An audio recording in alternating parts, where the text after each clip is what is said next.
Tonight, civil unrest explodes in several major American cities. There have been reports of fires, looting, and violence in the streets, all over a fast food promotion gone terribly wrong. As the first customers tasted the new secret recipe, reviews were stellar. But early on in the day, there were signs of trouble. Impatient crowds, drive-through lines stretching for miles, scuffles between tired and hungry customers.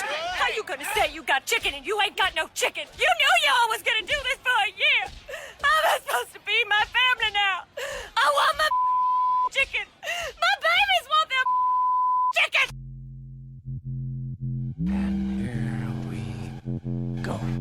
It's the comic book bullies. Man, you come right out of a comic book.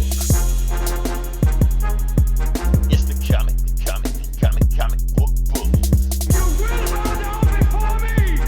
It's the comic book bullies. Now I am the master. It's the comic book bullies. It's the comic book bullies.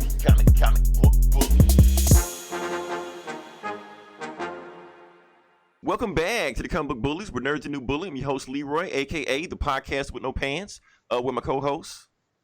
This is Eli, a.k.a. E-Love. Is that what I said? I think you did.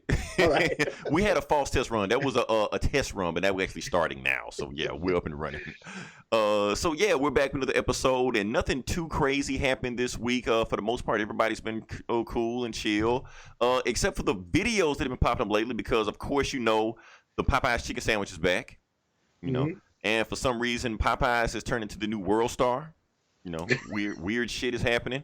People are getting stomped out. People are getting body slammed. All over a chicken sandwich. It was crazy. Yeah. Not only that, somebody got fired the other day because they were selling chicken sandwiches on the side. And Popeyes found out about like scalping the chicken sandwiches.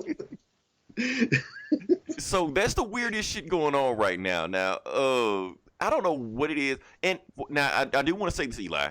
Not every one of those videos you've seen have come from Popeyes. Everybody think there's a video come from Popeyes because one video where some guy yelled at somebody, jumped the counter, and the Popeyes crew stomped him out. Oh, I'm sorry, but it wasn't Popeyes. Oh yeah. I looked at the menu and it was McDonald's. So you can't blame Popeye for everything. Let's calm down. Some people are getting the shit beat out of McDonald's also. So if he was going for a McRib, he deserved to get the shit beat out of him anyway. Oh, yeah, those McRibs will do it. That'll do it. Right. That's punishment in itself. So, Eli, I decided to succumb to peer pressure. Oh, shit. You started smoking crack? Besides that. Because I wanted to wait for the crowd. Or is crack too old school? You on like some kind of pill that does some shit? You got to do opioids now. Did I say right? Opioids? Yeah. What are the kids into? It's That's all what legal. They're into now. You know, pills, shit. Yeah, they're starting their Adderall and shit. Right, Ritalin and all that shit like that. So, so that's the thing. So I decided to actually go get a chicken sandwich from Popeyes after the crowd died down. When I walked in there, I did notice there was an armed policeman there. Not security, like an armed policeman. Oh, was he just in line, or But he wasn't in line. I thought he was eating a chicken sandwich, but he had his gun like clearly visible, like open carry. Oh, okay. He had his gun. I thought he had his. It was in a holster. It was in a holster. Yeah, no. Okay, he wasn't just had it out, like guarding. He's got his gun out while he's eating the chicken sandwich. It's my sandwich, motherfuckers. Like it's fucking Mad Max out here, Yeah. Anyway, like I said, everybody has been hyping this chicken sandwich up, so I decided to actually go to the store, get a chicken sandwich. I just walked up, do you have a chicken sandwich? She's like, well, of course, get one. So, Eli, I'm like, the way everybody has been hyping this chicken sandwich up, people getting the shit beat out of them and stomped out and, call N-words and everything like that. I'm like, this better be the best thing I've ever tasted in my life. This better be a blowjob in a box. That's what I want. So... a party in your mouth. And everyone's invited. Now, Eli, have you tasted the chicken sandwich yet? I have not had a Popeye's chicken sandwich. Okay. Eli, I'll be honest with you. It wasn't a blowjob. but I did get an erection. Okay. It was damn good. Not even gonna. I don't know if it was the sauce. I don't know if it was whatever. The chick behind the counter. It was something. Maybe they sprinkled crack in it or something. I don't know what they were. That was an awesome ass sandwich. I was like, okay, so that's why people are getting the shit beat out of them right now. It makes sense. You know. So yeah, hey, 5 out of fucking 5. Is it? Yeah, I because there's a Popeyes like right down the street from me, Yeah. and I thought I've been tempted to, but you know, every time I go by there's like a long line of cars, and you know, I'm like, fuck it. Well, the secret, Eli, you got to go to the white neighborhoods. Oh shit! Really? Is there a Pop? I'm trying to think if there's a Popeyes in a white neighborhood around here. So you go to the hood, you're gonna get. That's when you can get open carry and all this shit like that. But even in the white neighborhood, it was open carry police officers. But the Arabs run the Popeyes down the street, man, and they run a tight ship, I must say. Okay, so they don't need police. They Where they come from, the hoods here ain't shit. Like fuck your hood. Wow, we're used to getting our heads chopped off. like we want you to jump over the counter and try to fight us. Yeah. We are not fucking McDonald's. Yeah. Oh man, so that's what I think about that. So I thought the chicken sandwich was awesome, 5 out of 5. I'm not gonna go back there because at the end of the day, it is a Popeyes chicken sandwich, and that's nothing you need to eat every day anyway. But it was good for a nice change of pace, you know. Now you know what I do like the Wendy's spicy chicken sandwich with some blue cheese. This is better. Is it better than that? Okay. Yes, this is better.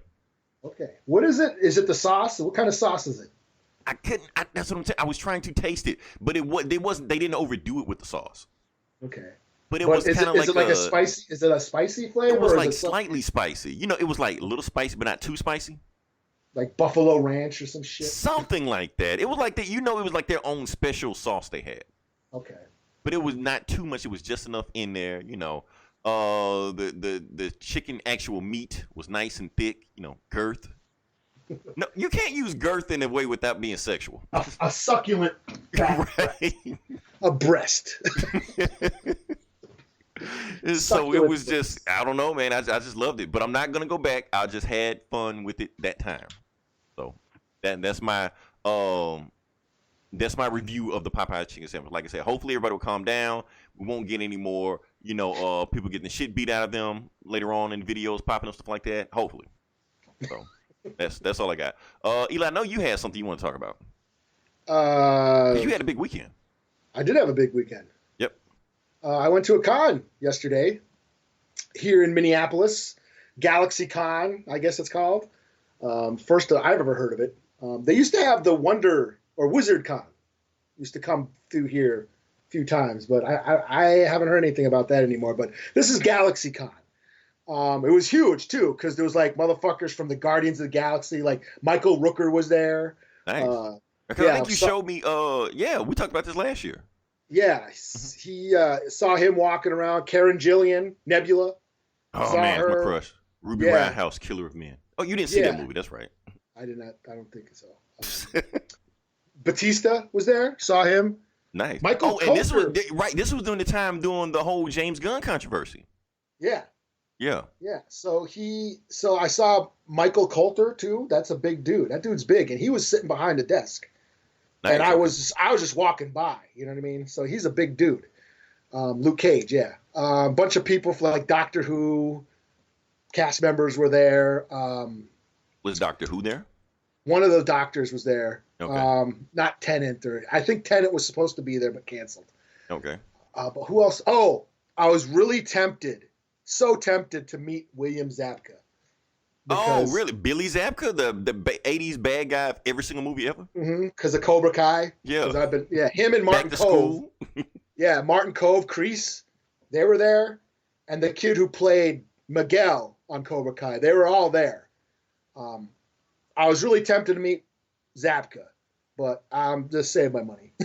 Because it's expensive to meet those celebrities, man. They charge like $50 and shit just for an autograph and a picture and shit. Like, I mean, they can't get any more movies because Marvel's snatched up all the roles. So yeah, without cons, basically pay the bills.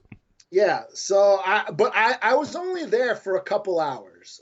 So I spent most of it waiting in line to meet some creators. I met a bunch of creators. I met Greg Capullo and Scott Snyder. Okay. Briefly, because it was a long ass line. I had to wait in line. I ran into Eric Baumgart from Shout Out to Get Value. Yeah, I saw him in I think one of your pictures. Yeah, he was there. I ran into him. He was getting a sketch from I forget who. He was getting a Bloodshot sketch or something. Yeah, I think he like ignored everybody there except the Valiant people. Yeah. Capullo, fuck Greg Capullo. Fuck yeah, Scott Snyder. I ran into him and he was getting a sketch and he said he had to wait like an hour to meet fucking Capullo and Snyder. Oh shit. So you better go get in line. I'm like, okay. And he had been there all day and I had just gotten there like a half hour before. So I was like, okay, well, I'll go check out. I went over to the Snyder Capullo booth and there was nobody there. So I was like, okay. You just walked in. I'm like, okay, this is cool. There's nobody here. And they're going to be here at 5 and it's like, a little bit after 4. So I got time to walk around. So I went and walked around and shit, did my thing. And then I showed back up, a little bit after 4:30 and there was still nobody at the booth. So I'm thinking, okay, cool. I got time. There's no line here. So I'll be able to get in right. I'm first in line. So I'm waiting around for about like 10, 15 minutes later. And I'm thinking, okay, no one's here. But then I look, okay, the line for Capullo and Snyder starts here. And then I look behind the curtain and there was a bunch of people already lined. So I was like waiting there for like a half hour for nothing. Oh wow. So then I had to go get in line. But it wasn't that bad. I was maybe like 20 people back, Okay. by the time I got there. But I still had to wait in line for like about another half hour. And it was really, brief. They just signed my books. They complimented me on my sweater, both of them. They liked I had a Rancor sweater on. Okay, But yeah, they know their Star Wars. Okay. yeah. So they just kind of like signed my books, and it was a bunch of there was a lot like a long line of people, So I didn't get to conversate with them that much. So yeah, I got some books signed. I got some metal books. I got that Spawn 300. I got my detectives. Oh, did you ask them about what's the intent to hear metal when they made metal? I did not. Fuck, man. Because I know Capullo's a big metal guy. Okay. So there's no reason to ask that question if you already knew the answer. I mean, I know he drew covers for metal bands and shit. Their album covers. Mm-hmm. So, but like I said, it was just a long line of people. They were just getting in. You get your signature and move on. Next. So, I didn't get to really talk with them that much. I met Mark Silvestri. Talked to him for a little bit. He signed my Ripclaw #1. Oh, old school. Because Ripclaw's native, right? He's native. He's Okay, like the that's what I Indian thought. Wolverine Yeah. on Cyberforce. And I even told him, like, dude, I'm native. Thank you for creating this character that doesn't suck. One of the few native characters that I liked. He says he's coming back. He's trying to bring him back. I mean, you got to bring back the whole. It was Cyberforce you were with, right? Yeah, They there had so has many been a- X-Men different teams. Yeah. I get them confused, but yeah, Cyberforce was actually pretty awesome. Yeah. I met Peter David. Okay. He's the one I really kind of got all giddy for because I had him sign my Hulk 340. Now, how was his line? I mean, because they said, you just told me Capullo's line was wrapped around the block. How was Peter David's line? No, he was gone. He was doing a panel when I tried to get him, and so I had to wait for him to come back. Mm-hmm. So when I circled back and he was there was nobody. He was just chilling there by himself. But so I went there, I was like, dude, hey, sign my book, and that's like one of my all-time favorite comic books. When Grey Hulk fought Wolverine, and it was like the shit. It was like such a big deal back then. Wolverine punches right through Hulk's chest and shit. Yeah. And then Hulk had a healing factor. It just blew me and my friends' mind back then. So that book I had that same book since I was a kid. So Didn't McFarlane draw that book? McFarlane drew that cover. Yeah, that iconic cover with Wolverine's claws, and you see the Hulk's reflection in the claws. Yeah, that's an iconic cover. Yeah, McFarlane drew that. So he signed that, and I was getting all giddy. I was like, do you mind if I take a picture? And he's like, yeah, wait. He was eating a donut. He was like, let me finish chewing first. Trying to take a lunch break, Eli. Yeah. So yeah, I didn't get anything signed by him, but I said hi to Jim Starlin. Whoa, Jim Starlin was there? Yep, he had a They bunch should have of been the line around the block. There was no one there. What the fuck? I mean, there was people there, and he just said hi to The me. dude made Thanos. Yeah, he had a bunch of Thanos prints and Adam Warlock shit, at his booth. Wow. Yeah. Who else was there? I feel that's just disrespect, man. Yeah. Tim Seeley. I met him. Talked to Okay, him for a Long little Halloween, bit. right? No, that's Sales. Oh, Seeley, he did Hack Slash. He's done he's done a lot of Valiant shit right now. I think Eric got him to draw something for him too. He did a Bloodshot book. So okay, cool. I got his Bloodshot book signed, #1, and then I got my Hack Slash books because I used to be a big Hack Slash fan. Mhm. And he even said, he's like, holy shit, dude, you read the fuck out of this because my copy's all beat up,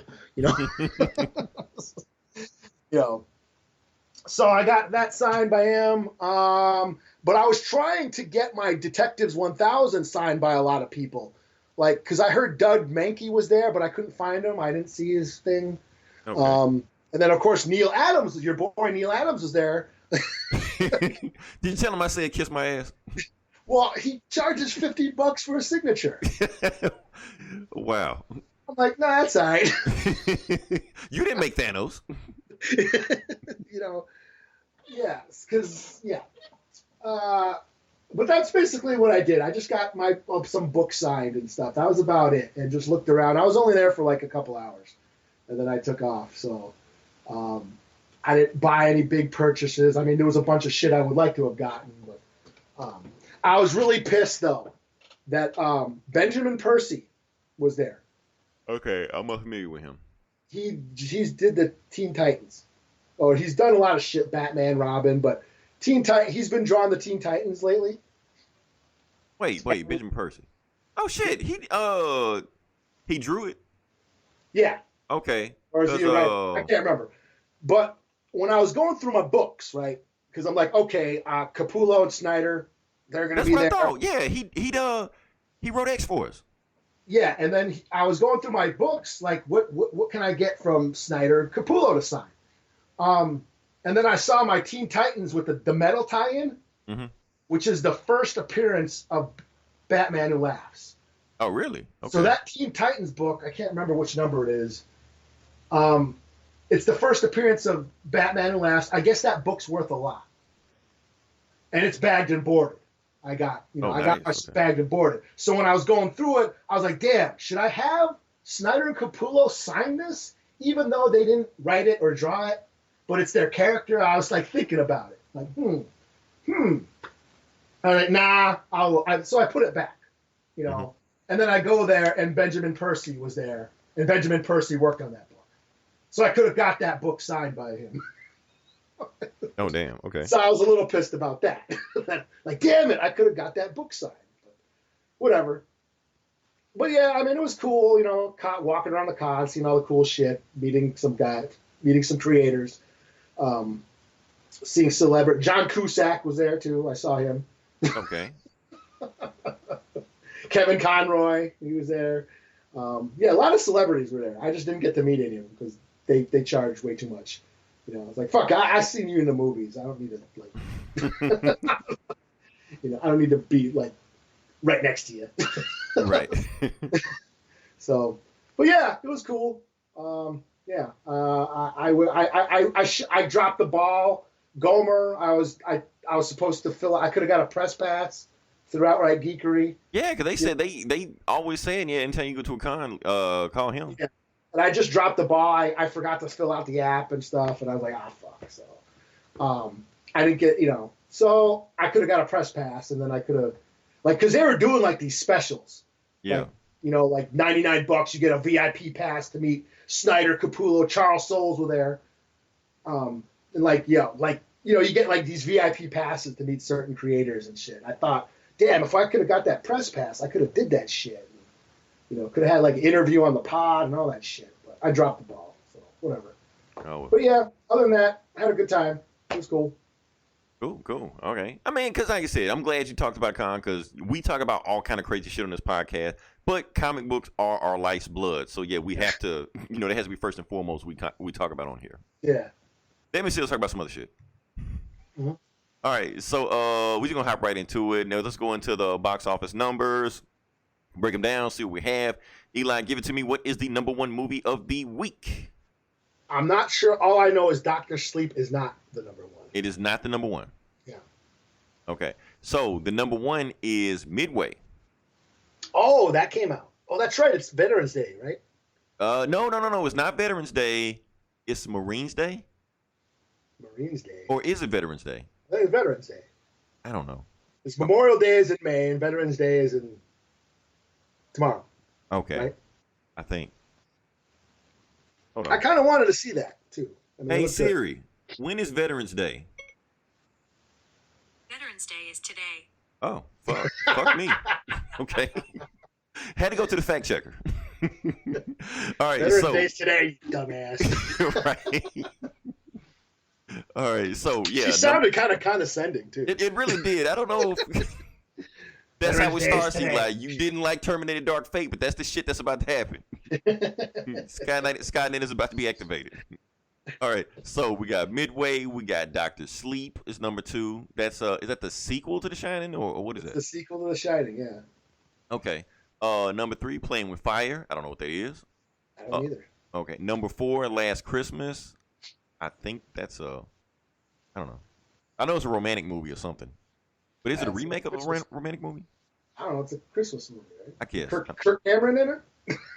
Probably. Cameo or something. Number 5, Terminator Dark Fate. Didn't it come out last week?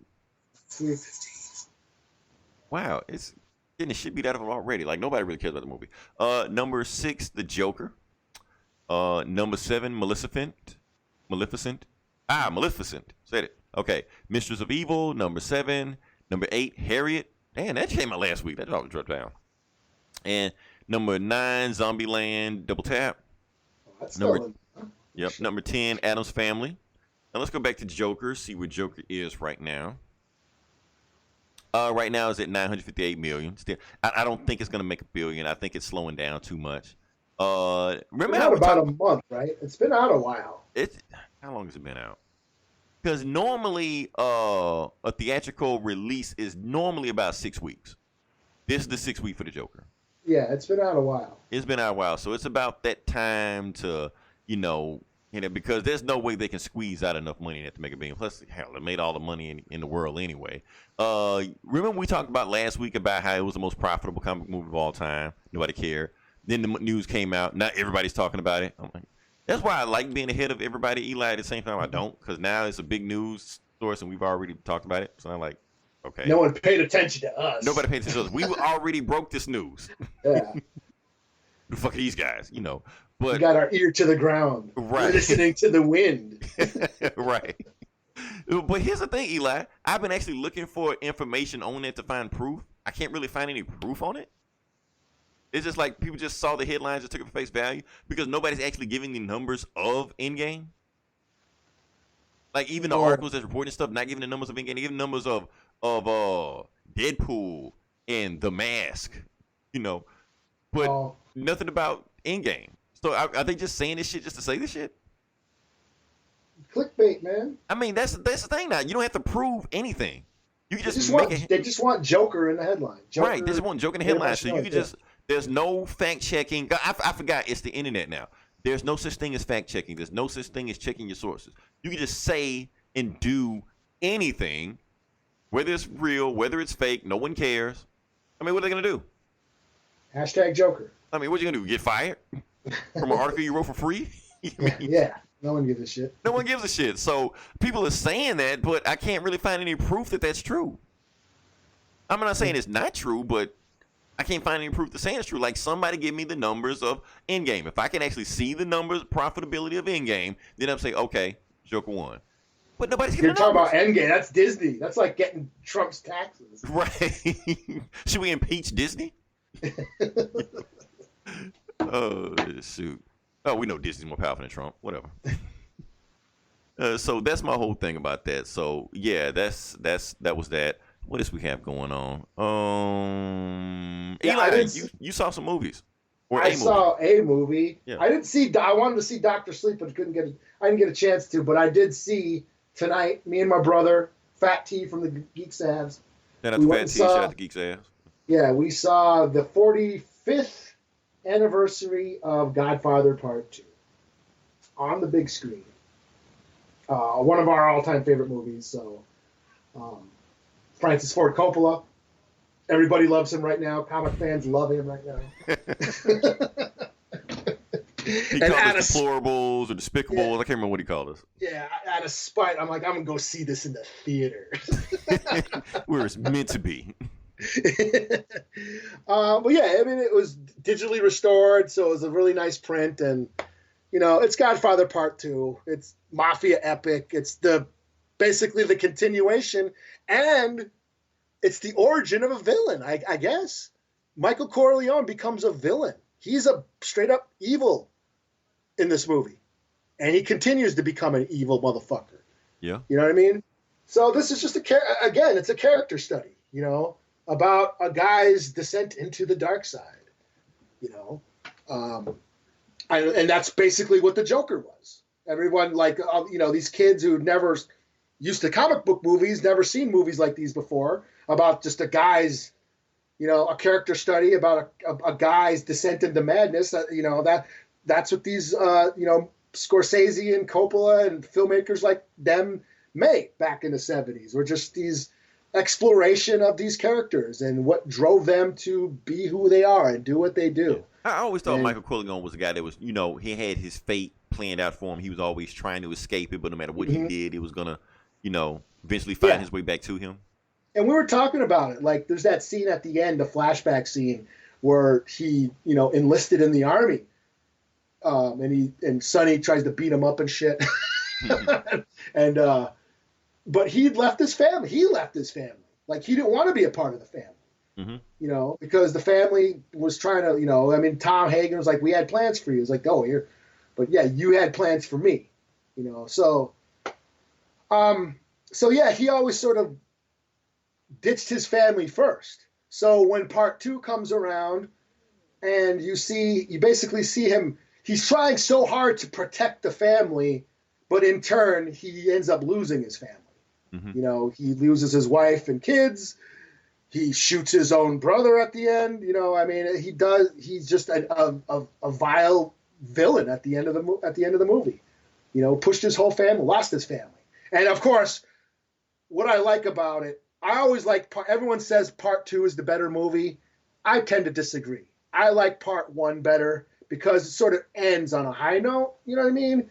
Where even though it's a gangster movie and it's about the mob, but the Corleones sort of win at the end, So Right. it has some sort of uplifting ending. It's not so much a happy ending, it's just a badass ending, So I like that better than the Part 2 is just a tragedy. It's just straight up tragedy. But what makes Part 2 awesome is the flashbacks of young Vito, played by Robert De Niro, Right. and which is like the quintessential Robert De Niro role. He barely says a word, and when he does, it's in Italian. That's like probably his best performance ever. So just the young Vito Corleone scenes makes this movie awesome, and you see his rise to power and Michael's fall from grace, and that's what you see in this movie. These two separate stories, these two separate plot lines. So it is a great film. It was long. There was an intermission. Halfway through the movie, there was an intermission. So everybody Just got saying, to take Endgame didn't have an intermission. Endgame didn't have an intermission. What if we all got to get up and take a piss and refill our popcorns? Right. So Taking a adult yeah. back with you or something. yeah, it was cool just to see, because I never seen it on the big screen, and but I've mentioned this before. I grew up with these movies. I've watched Godfather all my life. Godfather 2 might have traumatized me. The beginning, when they shoot his mom at the beginning, Yeah. that shit fucked me up when I was a kid. I saw that I was a little kid. When young Vito is a little kid and they shoot his mom, that fucked me up. That scarred me for life. So Like I said, rated R. yeah, rated R. So yeah, Godfather Part 2. I know it's not a comic book movie, but it's about a villain. It's the origin of a villain. So there you go.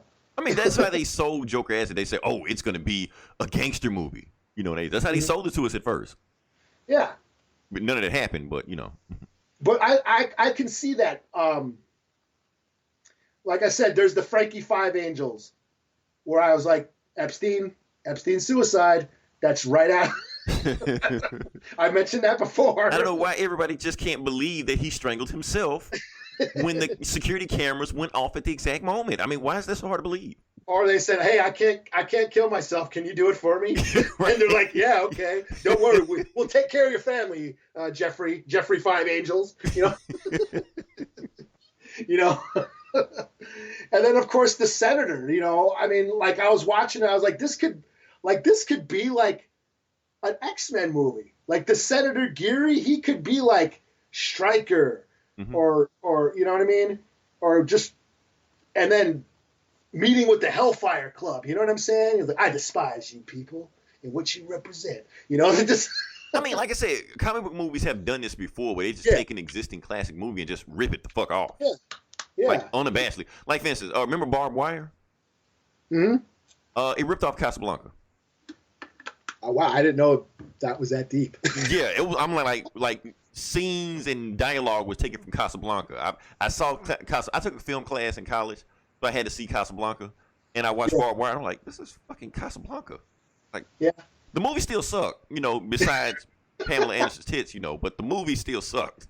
And you didn't even get to see those tits. Right. But I was like, this shit fucking Casablanca. But like I said, comic movies do this shit all the time. So yeah, you're right. I could see the X-Men doing a Godfather complete ripoff. Yeah. And it wouldn't work. And nobody would even know. Because those themes carry over into like the X-Men mythos. Here's the thing. Nobody would know until some assholes like us pointed out. Until we pointed out. Right. And then everyone would get mad at us. Right. Okay, boomers. Oh, that's how it always goes. Yeah, you guys coming in here with your olive oil skin and your suits, passing yourselves off as good Americans. I was like, damn. If this was Magneto and the Hellfire Club, and comic book fans would eat this shit up. They really would. Yeah. But because they don't have superpowers, they're just going to ignore it. Yeah, they ain't got capes on, so no one gives a shit. Right. That's why you're just in the movie theater, you and Fat T just by yourselves. Yeah, and although it was a lot of old people, a lot of boomers in there with us. Missing the days of real cinema. Yeah, but me and him were probably the only ones laughing because we had seen all the little digs. Here's my offer. Nothing. We're like, fuck yeah. I mean, but that's the thing. That's the thing. I don't want theaters to die because it's just like you said, you went and saw Godfather classic. You saw it on the big screen. People keep saying, "Oh, I don't need to go to the theater because I had this 80-inch big screen stuff like that and the surround sound." I don't have that shit. So if I see, it at the theater, if it's a movie I really like, I'm gonna see it. Like when they kept showing like the Star Wars remakes in the theaters, I saw that shit every single time. Every single one of them I went and saw.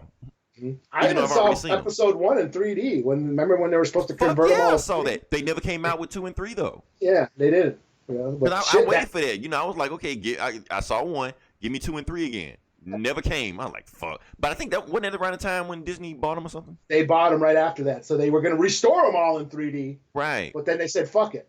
But still, that pod race in 3D, I don't give a fuck. I don't care what anybody says about episode 1. The pod racing scene is fucking awesome.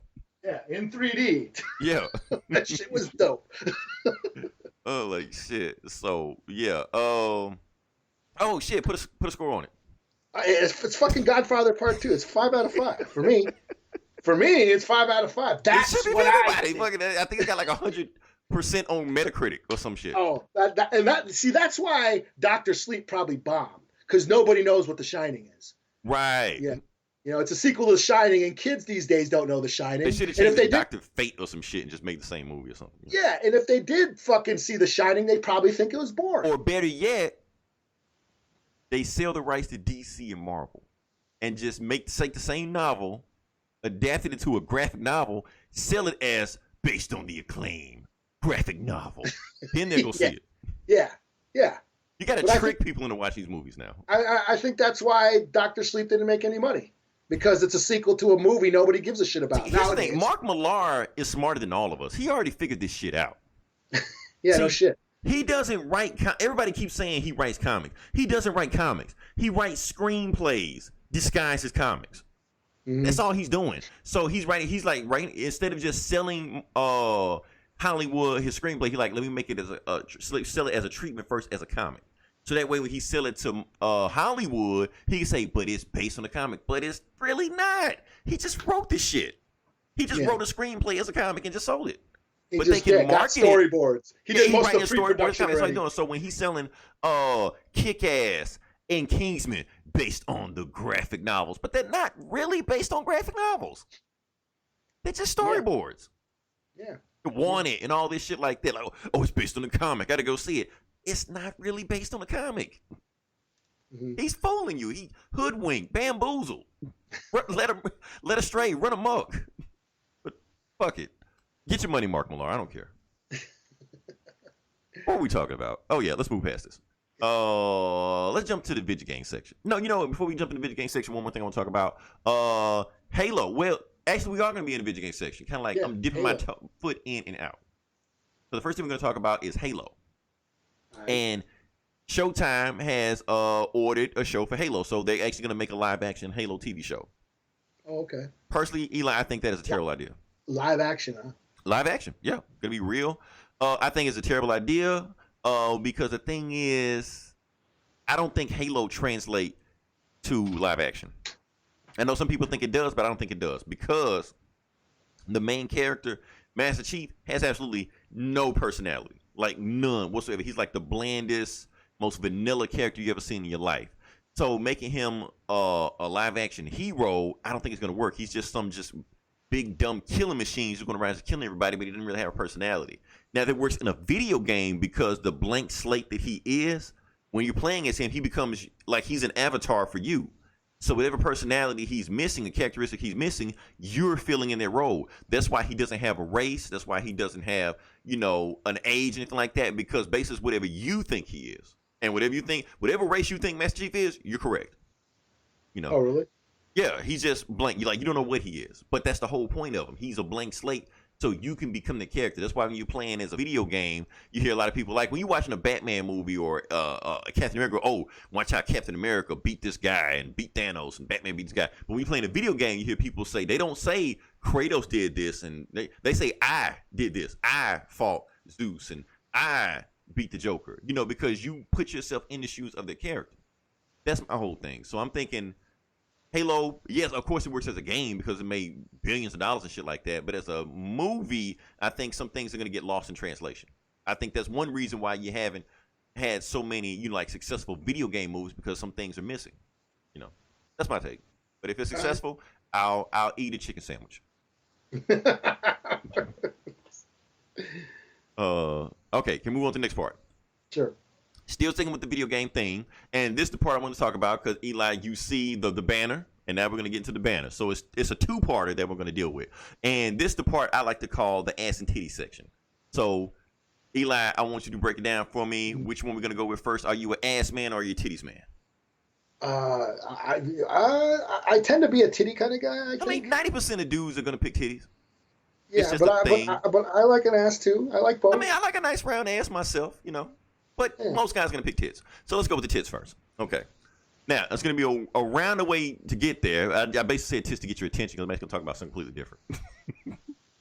Let's talk about Smash Brothers. Okay. Yeah. Don't worry. We're going to get to the tits eventually. Let's start with Smash Brothers first. Okay. So Smash Brothers has released a new character called Terry Bogard.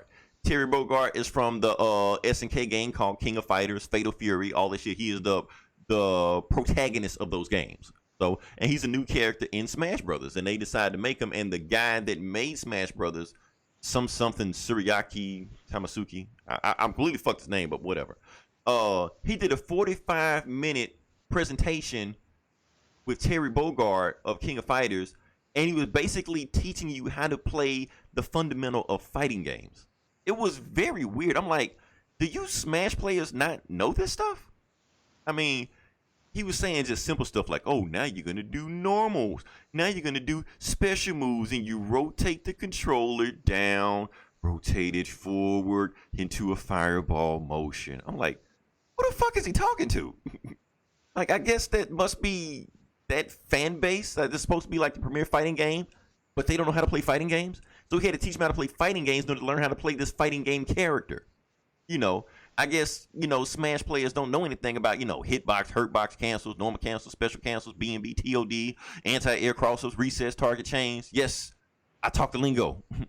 I talk the talk. I know all this stuff. So watching him walk me through this, baby steps on how to play a fighting game, I was like, okay, cool. But at the same time, since Terry Bogard has all his moves that he has in the other fighting game and put in Smash Brothers, it almost brings Smash Brothers almost into the legitimacy of a fighting game, kind of. Because I don't respect it. That's just me.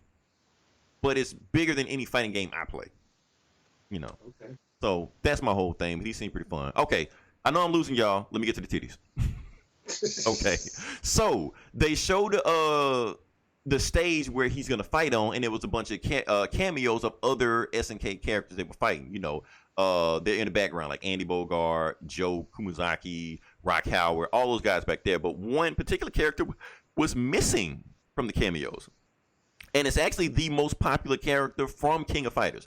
Terry Bogard may be the protagonist, but he's not the most popular character.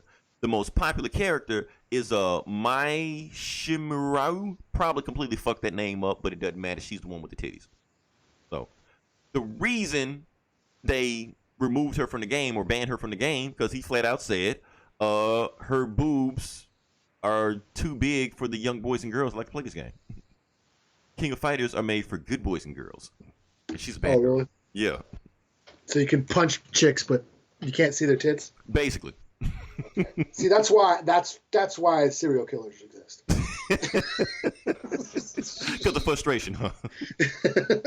So, but you know what, Eli? Everybody was getting upset about this, because like I said, Mai is such a popular character in King of Fighters. There was one game that she wasn't in. There was King of Fighters 12, because they were redoing the graphics like that. They had to rebuild all the character designs from the ground up, and they didn't put her in there because I guess they were rushing the game and they want to take the time with her. So people were pissed and boycotted that game, and it was hashtag no Mai, no buy.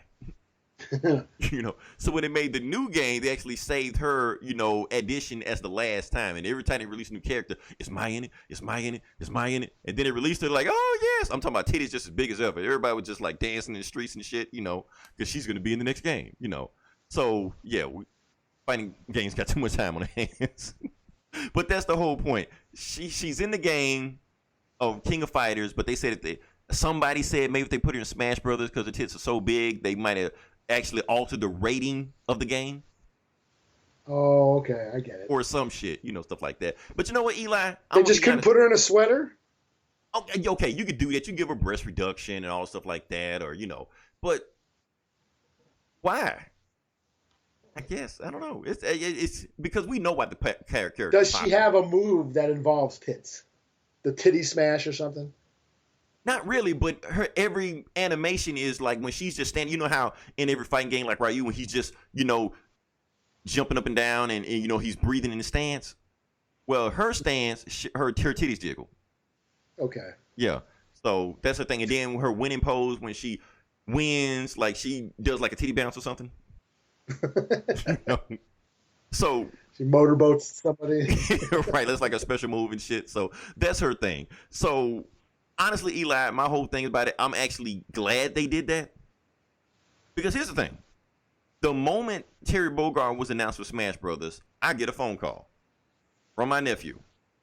He wants to buy Terry Bogard because he sees the commercial of it. He wants to buy it because he's never played it before, but he looks like a cool character. So I went ahead and paid the money for it and let him buy it. Now, I don't want to have the conversation with a big titty ninja in the game with him. I want to save the conversation later on. Now, when he's older, I will be that uncle and have the conversation with him, But for now, I don't want, him to see it, and my mom is sitting there, and he's sitting in this big titty ninja in the background, titties bouncing, stuff like that, and he's 5 years old playing a Smash Brothers game, and she's mad at me, I don't want to have the conversation, Yeah. It's weird enough, people come over and you see a Dead or Alive game sitting on your counter, you're like, okay. So yeah, so I'm completely fine with them leaving my big titties out of the game. Save it for later. Save it for another game. leave it out of Smash Brothers. That's not the type of game. We know Smash Brothers is a game for younger kids. Yeah.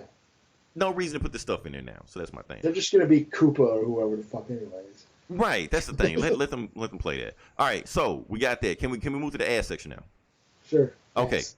Now, here's the part we're talking about, the ad section. Okay, because there was a news report came out the other day that this fighting game player, like I said, we're sticking with fighting games, has got married to an Instagram model in Japan who is a booty model. Oh, no shit. In Yeah. Japan? In Japan, yeah. He's Okay. Japanese also. Oh. So she's a Japanese booty model. I went on her Instagram page, for research purposes. News, yeah, it's the news. And I'm sitting here like, how the fuck did he pull that off? And then I realized, and I saw some fighting game player, and I actually recognized the player because he was actually like a Evo championship like that. So the player's name is Fudo. Okay. So one of the greatest fighting game players of all time. He actually was a virtual fighter player at first. He was so good at the game because the thing is, Virtual Fighter is the hardest fighting game you can ever play. You play that game, and you get at that game, you're basically a robot or a machine or some shit like that. So he quit that game, switched to another game in Street Fighter, went to Street Fighter the next year, won Evo, the biggest tournament on the planet, in 1 year, beat everybody because he was so good at another fighting game. I guess he's so good at fighting games, he can pull big booty Instagram models and marry them. Well, he must have that. He must get paid. He must get paid. I know what you're thinking, Eli. I mean, he must have much like that. So remember we talked about this last year with remember the weather chick from Mexico? Yeah. With the big booty? Okay. So she was engaged to the Call of Duty player. This ain't that situation. Have you ever seen that Call of Duty player? No. Okay, that dude had abs on top of abs on top of abs. Okay. He basically looked like if he wanted to try for Captain America, he could be him. This ain't that situation. This Fudo looks like he plays video games for a living.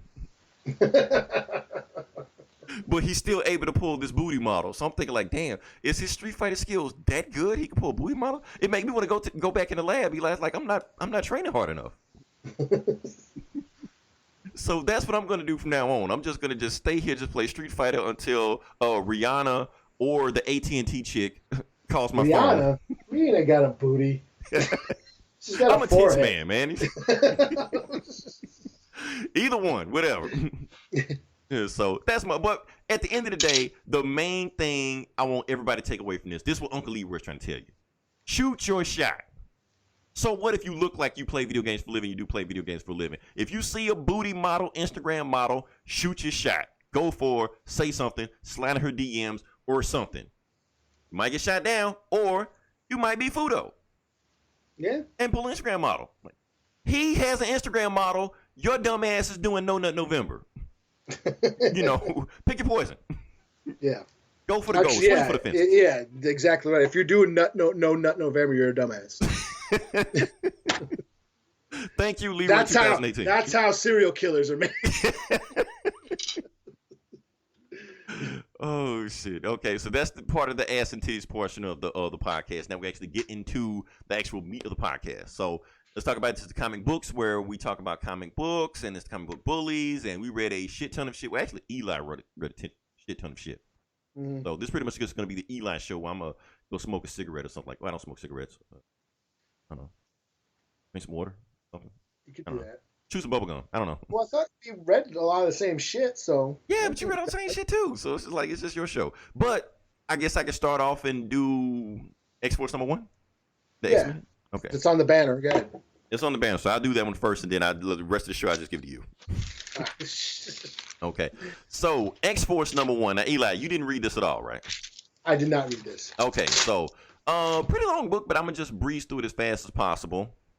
Basically, the book starts off with this, of course, this evil organization. I think it's all nothing but humans or mankind or whatever like that. And you got this guy talking who's got this weird mask, look like the Black Mask from Batman.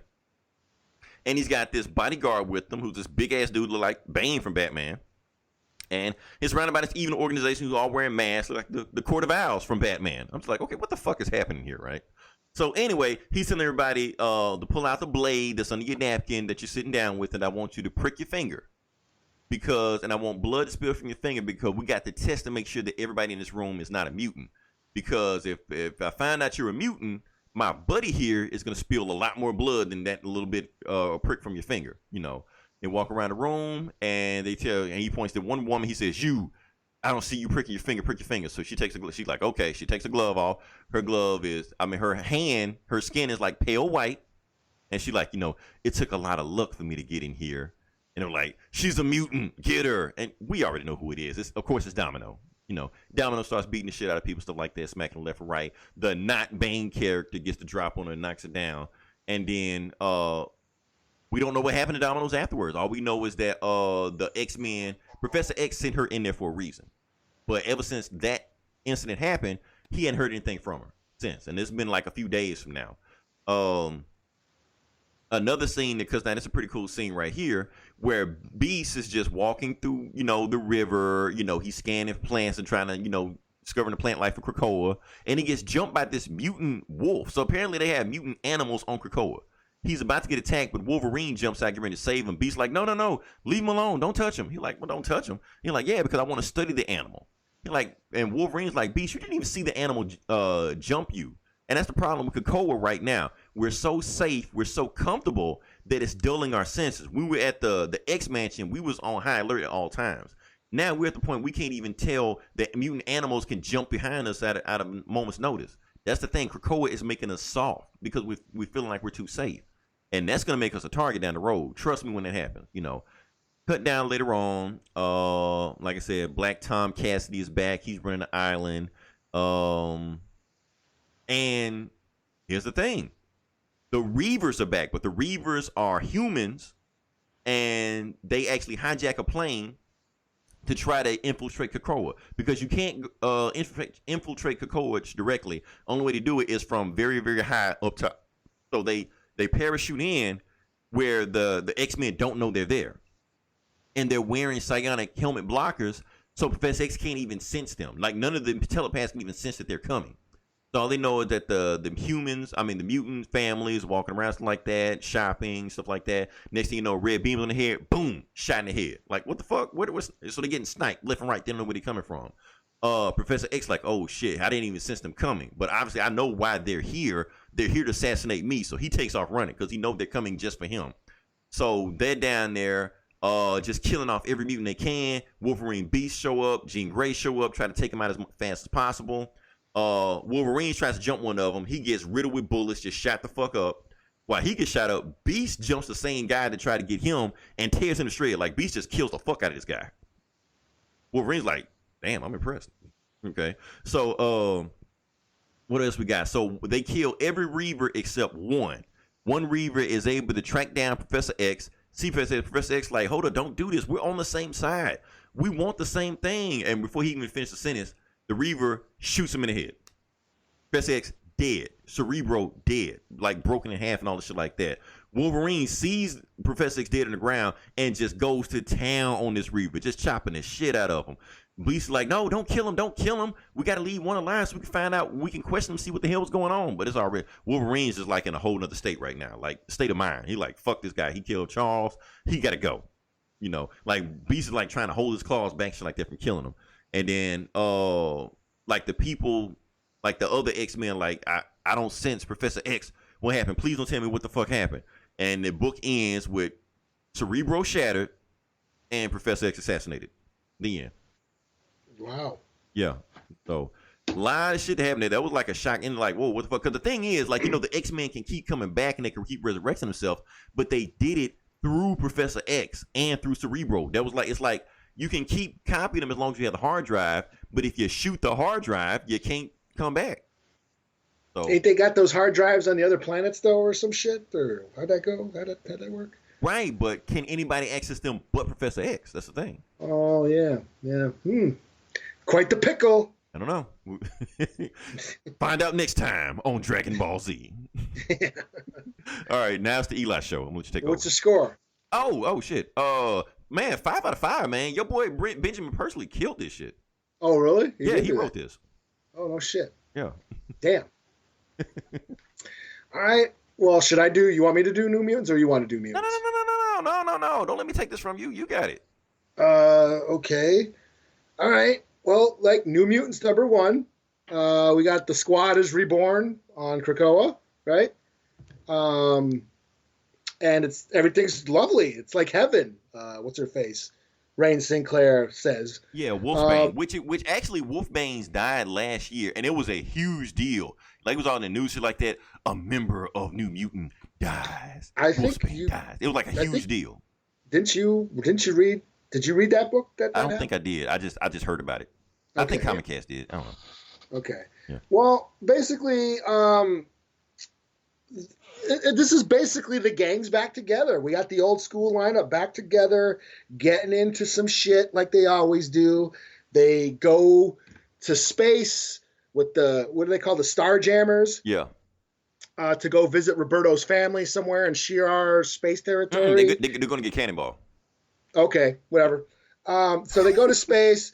They're on this pirate ship, and they go to this like really fucked up, Mos Eisley spaceport, scum and villainy area. And what's that guy's name? I forget his name. Corsair. Corsair. Yeah. He says like, yeah, you guys got to stay on the ship because this place is rough. It's not a place for kids. There's this like fucked up religion cult that like converts everybody and shit, and they make slaves out of you and all this shit. So we're gonna go. We got a job to do. We got to steal some shit because we got to sell it. And we got a job to do. So you guys wait on the ship. So they go do the job, and the mutants are like, well, fuck that. Let's go save these slaves. So they decide to leave, and magic like teleports them to where they're gonna go steal the shit, and it's like some egg. And the Starjammers show up, and they're like, we got it. We need this egg. We gotta go sell it. The security shows up, and there's a big old shootout, and the Starjammers like, hey man, we gotta go, man. So they like just basically ditch the New Mutants there and take off. And the New Mutants are, basically left to fend for themselves.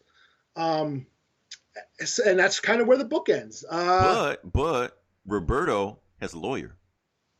Oh, that's right. Yeah, that's right. See, I gotta like this Comixology. I gotta like scroll through these pages and shit. it's I'm getting used to. It's yeah.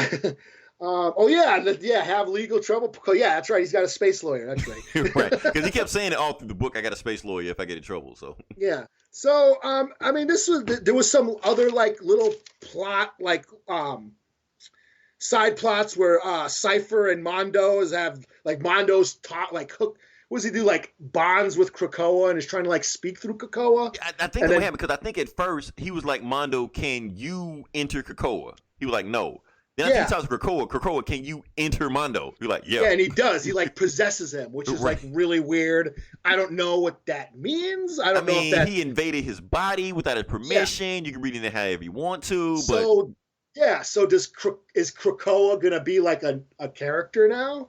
I don't know. That's just weird. Right. So that's just weird. There's that like, and there's like conversations, it gets really deep and philosophical, Rain Sinclair's being reborn, and there's that conversation between her and Sean about leaving the past behind, and this is a new like Krakoa's dawn. Heaven, Yeah, this is a new dawn of a new age, and let go of the past. Kill it if you have to. Danny and Roberto are talking about the history of mutant kind and all that stuff. But yeah, other than all that weirdness, but actually when you think about it, that the New Mutants were always kind of weird like that. Even back in the day. Even the art. Did they ever have like a comedic tone like this? Yeah. They were definitely going for comedy in this book. Because they were always teeny boppers. They were always like teenagers. Okay, that's another issue I have with this book. They're adults now. They grew up in the book. Yeah. Well, they're reborn, right? I figured that's what this was. They're reborn as kids again. But only one of them died. But I thought Roberto was running the Avengers like last year. Oh, I don't know. You're getting into continuity, and technically they should be like. But that's the thing. They should be in their 40s. That's the thing. Okay. Look. So Hickman wants to pretend like they're in their own continuity, but they keep referencing other continuities. Because Cannonball has been in the Shi'ar Empire ever since the New Avengers, which was like in 2012. So that's where he's been the whole time. So now they're just like, oh yeah, he's in. Let's go get him in the Shi'ar Empire. I like that whole annihilation and bullshit like that. He was all in that shit. So they're referencing this shit. So this whole Krakoa shit is in the Marvel Universe continuity. And this is why I don't give a shit about X-Men. Because it's in continuity when they feel like it's to be in continuity. Yeah, I mean, I just thought, they can reborn. They're making them kids again. I don't fucking know. They're kids. New Mutants. They're the teenage X-Men. Oh, like they again? Like, okay. Or else they're not. I don't know. Like Cannonball is married with kids now. So I haven't really read any of this shit in ages, so I don't. That's remember. What I'm saying. Like he married a Shi'ar guard, and he got a bunch of kids and shit like that. So he's gonna show up and they keep calling them kids, like the Star Gem keep calling. Oh, I don't even like kids. Get the fuck out of here. They're not fucking kids. They grew up. Yeah, like didn't Danny Moonstar become a Valkyrie? And, right. Like, they just pretend like that shit existed. Yeah, fought Hela and all this shit. And right. Like Magic, she became Queen of Hell and shit. Yeah. But now they're kids again. They're kids. I mean, Cypher was in House of X. Right. Cypher was communicating with Krakoa. Right. Even in House of X. So, and he was a kid there.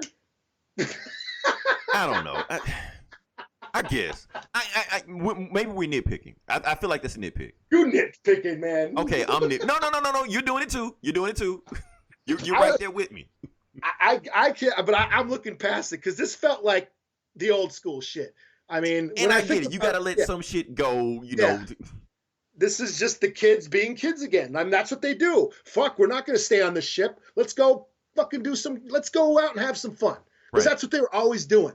They're always like, oh, Professor X ain't home. Well, let's go party or let's go do some shit. And then they end up fucking running into a Sentinel or some shit. They get into some adventure or whatever. While they're always fucking around being a bunch of fucking knuckleheads. Because that's what they were doing. They were troublemakers. They were teenagers, angsty teenagers that didn't want to stay put. That's basically what was going on a lot back in the day. So that's what it kind of reminded me of. So it's kind of like, it's a throwback to the back then. Okay. Which I'll let it slide. I enjoy. Yeah. I mean, yeah, they're technically they're not adults. It's like Bart Simpson's. Why is he still fucking a kid? Why is Maggie can't talk? Yeah. But it's not like and this would be like in The Simpsons if Bart did get married, had kids, grew up, mortgage, and then the next issue, okay, he's a kid again. Yeah. But I'm gonna let it slide. I'm gonna slide because it's like you said, they trying to recapture the old '80s New Mutant feel, and you're in that more than I was. I didn't read the book. I didn't get into it till X-Force. Yeah, and even who did the art on this? I don't know who does the art on any of these Marvel books. Yeah, like this fucking Texas. Can I zoom in? I can't even zoom in. Use your finger and spread it out. I'm trying to, man. I can't. Here we go. Ed Brisson and Jonathan Hickman, Rod Reese, I guess. Reese Travis Lanham on letters. But it did have that Sienkiewicz, or how do you say his name? Bill Sequence. Yeah, some of that shit did look like it had that weird art, his style, that abstract style he has. Yeah. Yeah. Oh yeah, there was that other thing where they put the fucking flower in Mondo's body and shit. Yeah, because the Krakoa flower was killing Chode. I know his name's not Chode, but I always call him Chode. Is that his name, Chode? I don't think his name is Chode, but I'm gonna say Chode. Yeah, I thought it was Chode. I'm pretty sure that's not it. But where did I get where did I get Chode from? I don't know. I don't even think I want to know.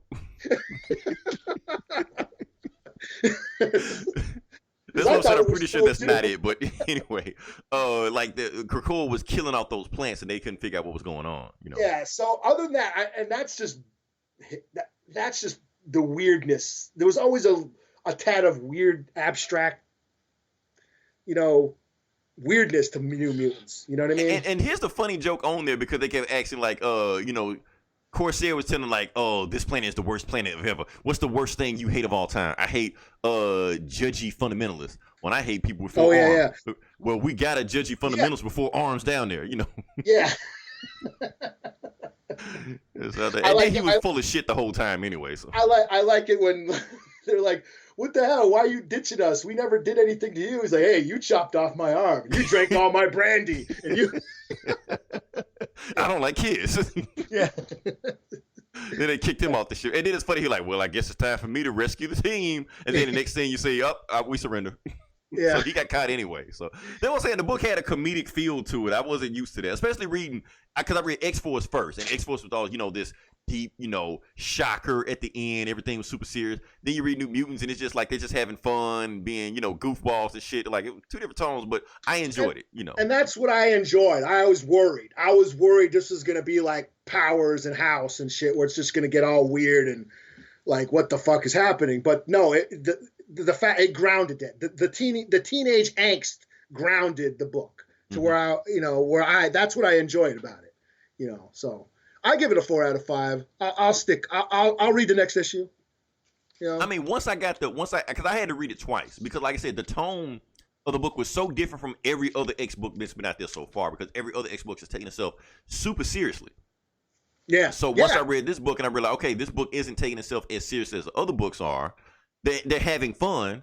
I'm like, okay, I can deal with this. It's setting itself apart from the other books. It's one of the better X books I've read out of all these other Hickman era books we've read so far. And that's what I remember last week. I was like, I don't know, man. Hickman's writing this shit. I don't know. I thought it was going to be all weird. And I mean, it was, but it was still.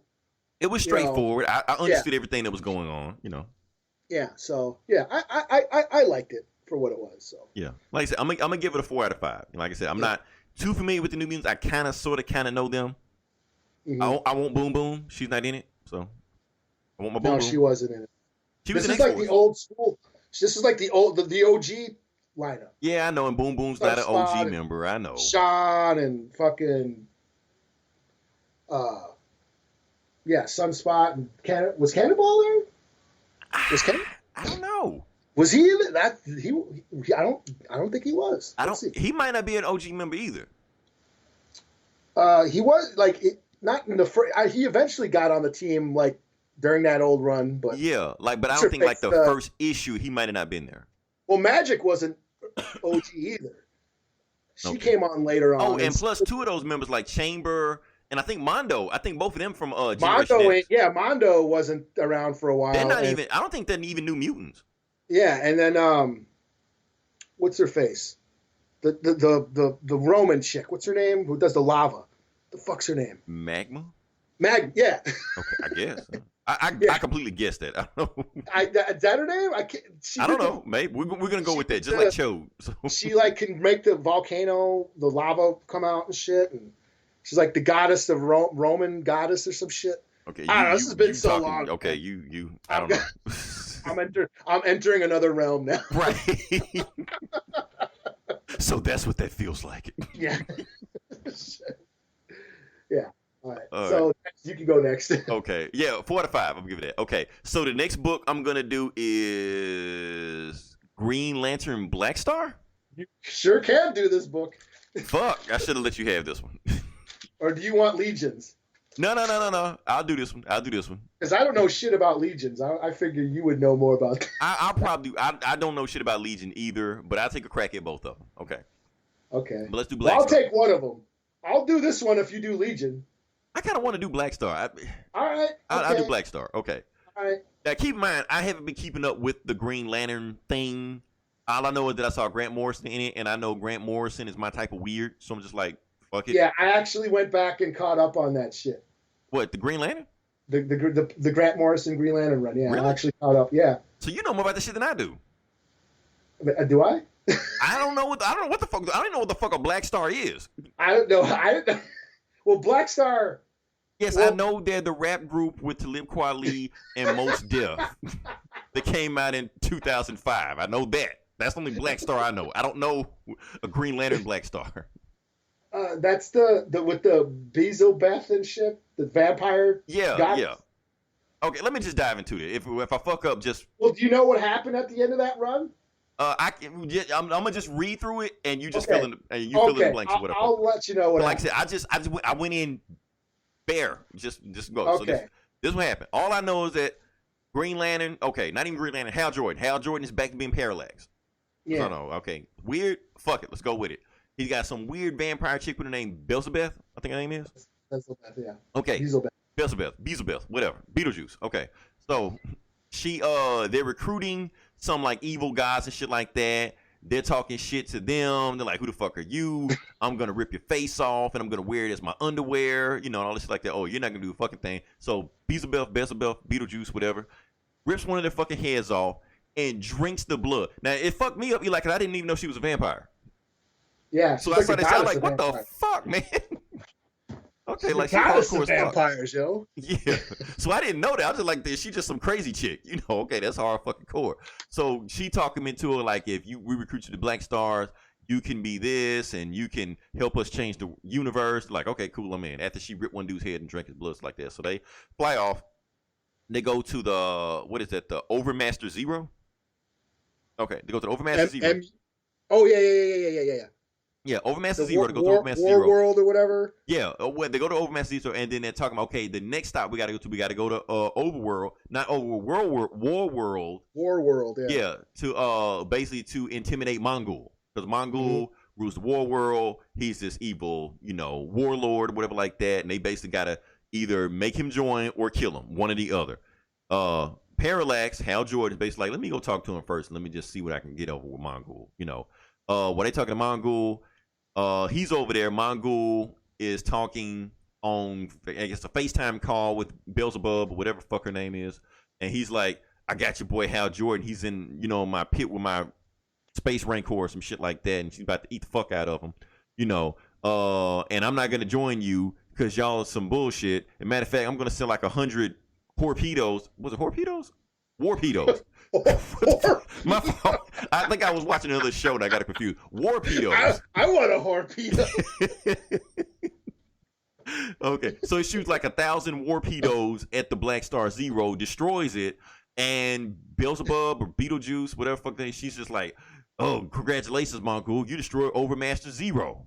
Guess what? Now we're gonna send Overmaster 1-2-300 at your ass. You're like, the fuck? Yeah. So they just fuck up World altogether. Hal Jordan just like, okay, I'm tired of playing. He kills the Rancor beast or whatever like that, just like it's nothing. And then Beetle chick jumps down and drinks the blood of Mongul, like drains him of all his power. You know what the fuck's happened, and basically submits. You know, that's it. So you say, it will take thousands of generations to get you to submit. So I'm gonna remake you instead. Yeah. Because he kept talking all this shit. I am the destroyer of worlds, and I've beat Superman, and all this shit like that. She's like, I don't give a fuck, you know. Yeah. Yeah, you just talking bullshit at this time. So they finally find the leader of the Black Stars, which is Mew. And Mew the controller, yeah. Yeah, Mew the controller. Okay, he's supposed to be their god or some stuff like that, and whatever he says goes. But he actually doesn't speak. He speaks through this Beetlejuice chick or whatever like that. So, and she's basically engaged to Hal Jordan. They're gonna get married, but it said before they get married, he has to prepare a feast for her, and he's preparing a feast right now. So we cut to Hal Jordan, and the feast he's preparing is planet Earth. Mm-hmm. He's like, damn, the end. Yep. So, like I said, I had no idea what the fuck was going on in this book. I mean, like beforehand. I kind of just pick up the pieces, you know, because that's how I rate how a comic book is. I should be able to take a comic and at least know the general idea. I mean, I know every single detail that happened, but I should at least be able to pick up the general idea. For the most part, for a Grant Morrison book, I was at least able to figure out shit. Yeah, you know, for the most part, it is weird. That Grant Morrison shit, the run is weird as fuck. But basically, this is like a whole new reality. Like what? This whole, what's going on in this book is like almost like an Elseworld. Because like in the last issue of Green Lantern, Hal basically he was about to die. And Beelzebeth basically said, okay, you could either die or we got this, I forget what it was called, like we got this thing that will destroy the universe or remake it. He's like, you could remake the universe right now, but you have to join the Black Stars to do it. So, okay. I did briefly read that last issue, the Miracle Machine. Is that what they called it? Yeah, something like that. That was in Final Crisis, which also Grant Morrison wrote that bullshit too. Yeah, and so that's what that is. So in this book, like the Green Lanterns never existed in this new reality. Like, and remember he was saying something in the beginning, something about I dream about, I sense the Green Lanterns. Oh, those are just your dreams, man. The Green Lanterns never. I never realized existed. something weird had happened. I thought like the Yeah. Green Lanterns, got killed or some shit. Yeah, and you see like not John Jones. What's his name? John Stewart. John Stewart. Like a couple of those Green Lanterns, they're now Black Stars. They're all Black Stars now. Okay. So the Green Lanterns never existed, and like the Guardians, they trap those demons or something. They use the last of their energy to trap those demons on Oa, and then said and then when she goes down to like, you can join us and help us remake the universe. Yeah, that's what I was confused about because they're on Oa, but I don't see any Guardians. I don't see any Green Lanterns. I just see these weird ass looking demons and shit. Yeah, the Guardians. She said something about like the Guardians use their last power to trap these demons on the planet, and she's just basically, hey, we're basically remaking the universe, and we need y'all to help us, but you have to bow to the Black Stars and MU the controller and all that shit. So, and Beelzebeth is basically the queen of the vampires. I mean, she like. Back in that run, Hal was like went undercover and joined the Black Stars, and the Black Stars are basically this cult, this like death cult, but they believe in peace and all that shit, peace and harmony, and they're trying to like, kill the universe to achieve peace. And basically, if we just kill everybody, there'll be no assholes. Okay. So that's basically what they're doing. They're like this cult that's trying to like, make the universe in their image, and Hal had to go undercover and like join them, and like in one of them he had to die. He went to the planet of vampires. That was an awesome issue. I can't remember if it was 5 or 6 of that run. Okay. He goes to the planet of vampires and has to like go through these trials to gain that gauntlet and shit, Mm-hmm. And at the end, they're like, okay, you got one more task to do. You have to prove your loyalty, and you have to so you got to kill this guy. And it turned out to be Adam Strange. You had to kill Adam Strange. What? Yeah. No, not Adam Strange. Yeah. But in the next issue, it was just all a ruse. See, he shot him, but it was just like, it was like on stun or something. He just put him in a coma. Oh, gotcha. Okay. And then he goes to MU, who's like read his mind and shit. It's like, okay, we know you're undercover. We know you're working for you're still working for the Green Lantern Corps. But we need your power, because he was trying to they were trying to get inside his ring and shit. Yeah. And they're like, we know you're undercover, but you know what?